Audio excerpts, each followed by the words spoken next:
Hello everyone and welcome back to our YouTube channel. In this video, I'm going to show you how to fix WhatsApp mobile app not working. First, we'll start with something very simple, yet powerful. So over the time, apps store temporary files to load faster, but sometimes those files get corrupted and the app starts acting weird. To resolve this issue, we will first head over to our device settings.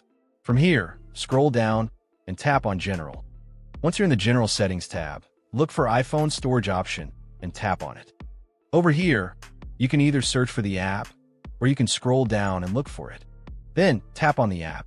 On the next screen, you need to tap on the Offload app option. A confirmation pop-up will come up. Now tap on the Offload app option here. It'll take a bit for processing, and then a reinstall button will show up. Simply tap on it to reinstall the app. This should resolve the issue, but if it doesn't, then you need to check if the app is running an older version. Head over to App Store. From here, double tap on this search icon in the bottom right corner, and then search for the app. Once the app comes up in the search result, and if you see this update button right next to the app, simply tap on it to make sure you're running the latest version of the app. However, if you continue to encounter this issue, then you will need to completely reinstall the app, which usually resolves the problem. Head over to this screen the way we did before. And over here, tap on the Delete App option here to uninstall the app from your device.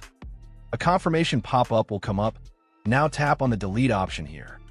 Once uninstalled, open up App Store and search for the app in the search bar. After the app comes up in the search result, simply click on this cloud icon to install it back onto your device. Hopefully, this resolves the issue.